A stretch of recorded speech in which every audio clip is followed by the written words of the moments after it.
शेरों का 8वां वचन। स्वाति ने इसी साल शहर के कॉलेज से पढ़ाई पूरी की है और अब उसके लिए जगह जगह से रिश्ते आने लगे हैं। स्वाति से ज़्यादा उसके रिश्तेदारों को उसकी शादी की चिंता है।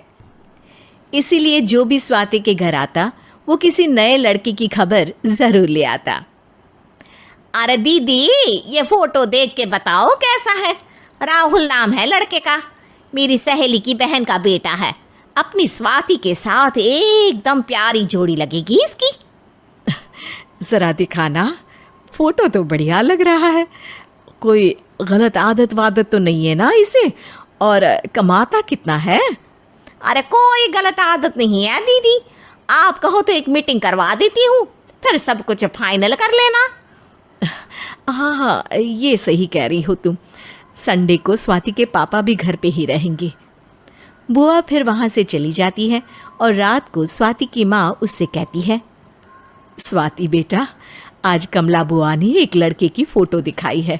संडे को वो लोग मिलने आ रहे हैं, तैयार हो ना तुम बेटा? अरे मम्मी, आप कहाँ कमला बुआ के चक्कर में आ जाती हो? अभी इतनी जल्दी कोई शादी वादी नहीं करनी है मुझे। अरे बेटा, अच्छा लड़का है, बुआ जानती है उसे अच्छे से। हाँ स्वाति बेटा, एक बार मिल तो लो, बाद में देखेंगे आगे क्या करना है। वैसे तो कमला रिश्ता लाई है तो मना करने का तो कोई सवाल ही नहीं उठता। संडे की सुबह होती है और कमला बुआ राहुल और उसके मम्मी पापा को लेकर स्वाति के घर आती है। अरे आइए आइए भाभी, इसे अपना ही घर समझिए। इनसे मिलिए, ये मेरे भैया और ये मेरी भाभी हैं। नमस्ते भाभी जी, ये है हमारा लड़का राहुल, सरकारी नौकरी की तैयारी कर रहा है ये। वैसे आपकी बेटी कहाँ है? अरे स्वाति बेटा, बाहर आ जाओ। वैसे कितनी पढ़ाई की है स्वाति ने? जी, पोस्ट ग्रेजुएट है हमारी बेटी साइंस में। ये सब तो ठीक है, पर घर संभालना जानती है या नहीं? हमें कौन सी इससे नौकरी करवानी है, नौकरी तो मेरा बेटा करेगा ही। पर मैंने इतनी पढ़ाई की है और आप चाहती हैं कि मैं घर पर ही बैठी रहूं? अरे स्वाति बेटा, ये बड़ों की बात में तुम कहाँ बोल पड़ी?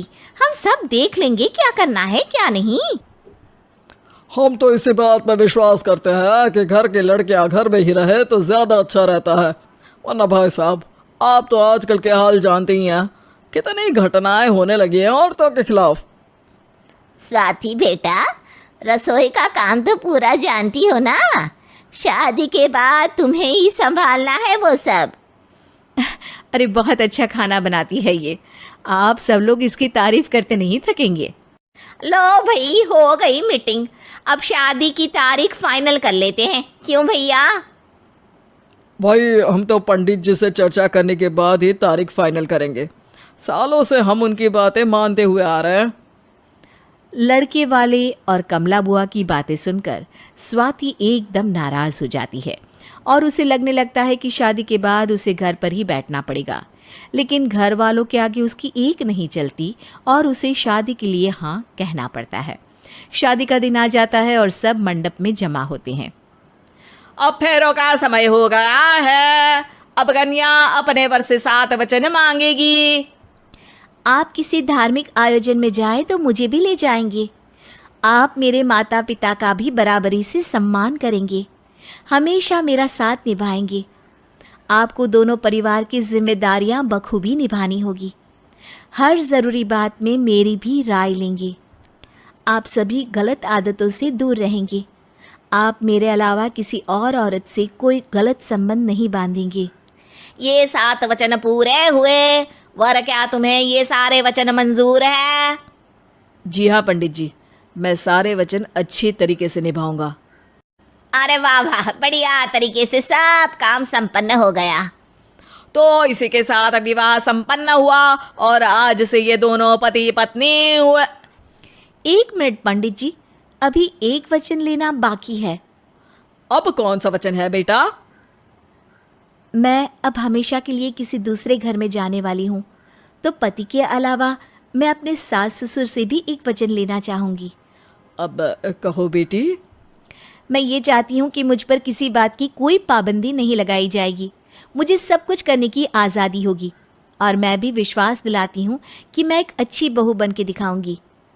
स्वाति की बात सुनकर उसके सास ससुर एकदम चौंक जाते हैं और कुछ बोल नहीं पाते कि उतने में कमला बुआ बोल पड़ती है। अरे बेटा, ये भी कोई कहने की बात है? रानी बन के रहोगी तुम तो। वचन देने से पहले सोच लीजिए, क्योंकि शास्त्रों में वचन ना निभाने वालों के लिए नरक से भी बदतर सजा लिखी है। स्वाति की चालाकी से वहां मौजूद सब लोग प्रभावित हो जाते हैं और लोगों में बदनामी ना हो जाए, इस कारण स्वाति के सास ससुर को उसे वचन देना पड़ता है। और कैसी अपशकुन वाली बातें कर रहे हैं आप पंडित जी? हमें मंजूर है बेटा तुम्हारी शर्त। स्वाति अपनी समझदारी से अपनी बात अपने ससुराल वालों से मनवा लेती है और खुशी खुशी राहुल से शादी कर लेती है। अब से हर शादी में मैं खुद 8 वचन दिलवाऊंगा। ओम मंगलम मंगलम मंगलम।